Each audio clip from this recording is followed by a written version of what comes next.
গত সপ্তাহে ভারত ও পাকিস্তানের মধ্যে সংঘর্ষে ড্রোন ও ক্ষেপণাস্ত্রের ব্যবহার নজিরবিহীন মাত্রায় পৌঁছেছে।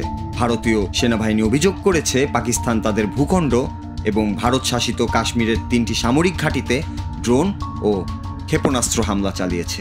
পাকিস্তান এই অভিযোগ অস্বীকার করে দাবি করেছে তারা 25টি ভারতীয় ড্রোন ভূপাতিত করেছে। বিশেষজ্ঞদের মতে এই পাল্টাপাল্টি হামলা দুই দেশের দীর্ঘদিনের দ্বন্দ্বে এক বিপজ্জনক নতুন অধ্যায়ের সূচনা করেছে, যেখানে উভয় পক্ষ মানববিহীন অস্ত্রের ব্যবহার শুরু করেছে। যুক্তরাষ্ট্র ও অন্যান্য বিশ্বশক্তি সংযম বজায় রাখার আহ্বান জানালেও দক্ষিণ এশিয়ার এই অঞ্চল এক ভয়ানক উত্তেজনার দ্বারপ্রান্তে দাঁড়িয়ে। ভারতের প্রতিরক্ষা বিশ্লেষকরা জানিয়েছেন তাদের ড্রোন বহরের মূল ভিত্তি ইসরায়েলের নির্মিত নজরদারি ইউএভি যেমন IAI সার্চার ও হিরন।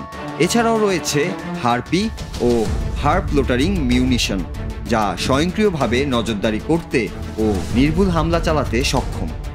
ভারত সম্প্রতি যুক্তরাষ্ট্রের কাছ থেকে 31টি MQ-9B প্রিডেটর ড্রোন কেনার চুক্তি করেছে, যা তাদের আঘাত হানার সক্ষমতায় এক বিরাট পরিবর্তন আনবে। অন্যদিকে পাকিস্তানের ড্রোন বহর বিস্তৃত ও বৈচিত্র্যময়। তাদের ভান্ডারে রয়েছে চীনা CH-4, তুর্কি বেরাক্তার আকিমজি ও পাকিস্তানের নিজস্ব বোরাক ও শাপার ড্রোন। পাকিস্তান লোটারিং অস্ত্র তৈরি করেছে, যা তাদের আঘাত হানার সক্ষমতা বাড়িয়েছে। এই সংঘাতে ড্রোনের ব্যবহার বর্তমান উত্তেজনা বাড়িয়েছে, তবে এটি রাশিয়া ইউক্রেন যুদ্ধের মতো বিস্তৃত পর্যায়ে পৌঁছায়নি। বিশেষজ্ঞরা মনে করেন ড্রোন ব্যবহারের মাধ্যমে যুদ্ধ বিমান বা ভারী ক্ষেপণাস্ত্র ব্যবহার না করে একটি অপেক্ষাকৃত নিম্ন স্তরের সামরিক বিকল্প গ্রহণ করা হয়েছে। তবে এটি যদি বড় আকারের বিমান অভিযানের সূচনা হয়, তবে পুরো হিসাবই বদলে যাবে।